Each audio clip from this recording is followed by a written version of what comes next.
कभी ये ख्याल आया है कि बस जी लेना और एक सच्चा इंसान बनकर जीना, इन दोनों में आखिर फर्क क्या है? आज हम इसी गहरे सवाल में उतरने वाले हैं। भारतीय दर्शन की रोशनी में हम समझेंगे इंसान होने के 3 अलग-अलग लेवल, नर, पुरुष और मानव। तो चलिए सीधे मुद्दे पर आते हैं। एक बहुत बड़ा सवाल, क्या इंसान का शरीर मिल जाना ही इंसान बन जाने की गारंटी है? हमारे प्राचीन ग्रंथ इसका जवाब देते हैं, नहीं, कहानी इससे कहीं ज्यादा गहरी है। तो इस सफर में हमारे 5 पड़ाव होंगे। सबसे पहले हम समझेंगे पुरुषार्थ को, यानी कि सही कोशिश होती क्या है। फिर हम नर, पुरुष और मानव के बीच के फर्क को जानेंगे। इसके बाद हम देखेंगे कि धर्म का असली मतलब क्या है। फिर खुद को जीतने का क्या मतलब होता है ये समझेंगे। और आखिर में हम ये जानेंगे कि एक सार्थक जीवन कैसे जिया जा सकता है। तो चलिए शुरू करते हैं पहले कदम से, पुरुषार्थ। देखिए, बात यह है कि सच्चा इंसान बनना कोई ऑटोमेटिक प्रोसेस नहीं है। ये अपने आप नहीं हो जाता। इसके लिए एक सचेत, एक कॉन्शियस एफर्ट की जरूरत होती है। इसको ऐसे समझिए कि इंसान का जन्म मिलना तो बस स्टार्टिंग पॉइंट है, एक शुरुआती लकीर। असली मंजिल यानी मनुष्यता, वो हमें विरासत में नहीं मिलती। उसे तो अपनी कोशिशों से कमाना पड़ता है, उसे हासिल करना पड़ता है। It's an achievement. तो सवाल ये है कि आखिर ये पुरुषार्थ या कोशिश है क्या? देखिए, हमारी जो इच्छाएं हैं, हमारा जो मोह है, वो एक ग्रेविटी की तरह है जो हमें नेचुरली नीचे की तरफ खींचता है। असली मेहनत इसी खिंचाव के खिलाफ जाने में है, अपनी चेतना को, अपनी कॉन्शियसनेस को ऊपर उठाए रखने में है, और इसी को साधना कहते हैं।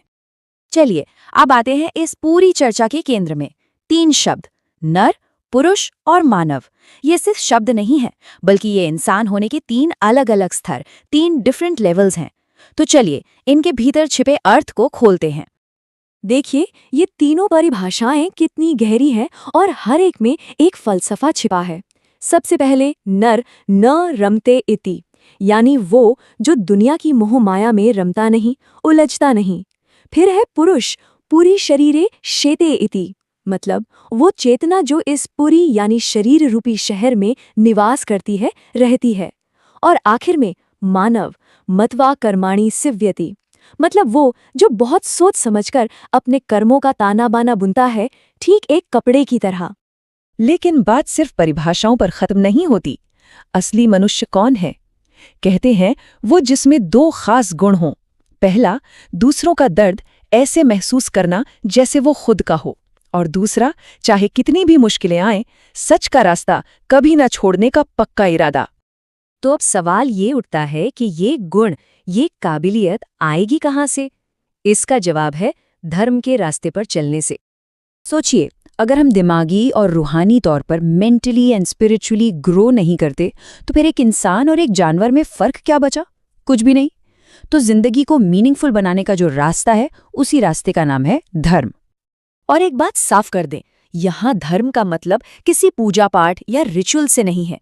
धर्म का मतलब है वो गुण जिन्हें धारण किया जा सके, जिन्हें अपनाया जा सके। ये बिल्कुल वैसा ही है जैसे हम अच्छी आदतें अपनाते हैं और बुरी छोड़ देते हैं। ठीक उसी तरह जैसे गंदे कपड़े उतारकर साफ कपड़े पहन लिए जाते हैं। तो फिर इस धर्म को इकट्ठा कैसे किया जाए? इस पर मनुस्मृति का एक श्लोक है जो एक कमाल की एनालॉजी देता है, एक बहुत खूबसूरत मिसाल। ये मिसाल क्या सिखाती है?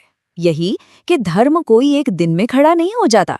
जैसे एक दीमक धीरे धीरे एक एक कण मिट्टी का जमा करके एक बहुत बड़ा घर बना लेती है, ठीक उसी तरह हमें भी रोजाना छोटे छोटे अच्छे काम करके, और सबसे जरूरी बात, बिना किसी को दुख पहुंचाए, बड़े सब्र के साथ धर्म को इकट्ठा करना होता है।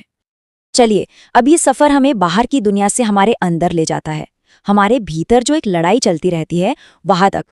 भगवद गीता में श्री कृष्ण एक बहुत बड़ी बात कहते हैं, अपना उद्धार खुद करो, खुद को गिरने मत दो। क्यों? क्योंकि हम ही अपने दोस्त हैं और हम ही अपने सबसे बड़े दुश्मन। सोचिए कितनी बड़ी जिम्मेदारी है ये हमारे अपने कंधों पर, है ना? तो फिर अगला सवाल जाहिर है कि आखिर हम अपने दोस्त बने कैसे? और गीता इसका एकदम सीधा और साफ जवाब देती है, जिसने खुद को जीत लिया, अपने मन को जीत लिया, वो खुद का सबसे अच्छा दोस्त बन जाता है। लेकिन जो ऐसा नहीं कर पाता, उसका अपना ही मन उसके साथ एक दुश्मन जैसा बर्ताव करने लगता है। तो निचोड़ क्या है? निचोड़ ये है कि असली जीत बाहर नहीं, खुद को जीतने में है। हम सबके अंदर ताकत का एक अथाह समंदर है। जीत किसी और के सहारे नहीं मिलती, जीत मिलती है अपने दम पर, जीवन के इस कर्म क्षेत्र को फतेह करने में। तो चलिए अब इन सभी धागों को एक साथ जोड़ते हैं और देखते हैं कि एक सार्थक, एक मीनिंगफुल लाइफ की आखिर तस्वीर बनती कैसी है। जिंदगी का असली मतलब क्या है? क्या बड़े बड़े महल बना लेना, या दौलत के ढेर लगा देना, या फिर किसी रोते हुए के आंसू पोंछना और किसी गिरते हुए को सहारा देना? असली सार्थकता, असली मीनिंग तो त्याग, करुणा और सच्चाई के रास्ते पर चलने में ही है। मतलब एकदम साफ है, एक सार्थक जीवन का मतलब है निस्वार्थ भाव से अपने काम करना, बिना किसी लालच या डर के, बस सच और धर्म के रास्ते पर चलते रहना, फिर चाहे उसकी कोई भी कीमत क्यों ना चुकानी पड़े। तो नर से मानव बनने का ये जो पूरा सफर हमने देखा, वो एक छोटे से लेकिन बहुत शक्तिशाली वैदिक आदेश में सिमट जाता है, मनुभव, जिसका मतलब है मनुष्य बनो। ये कोई स्टेटमेंट नहीं है, ये एक चैलेंज है, एक चुनौती है, जिंदगी भर की कोशिश के लिए एक पुकार है। तो चलिए इस चर्चा को एक सवाल के साथ खत्म करते हैं। अगर जिंदगी का असली मतलब कुछ पाने में नहीं बल्कि देने में है, तो वो कौन सा पहला छोटा सा धर्म का काम है जो आज किया जा सकता है?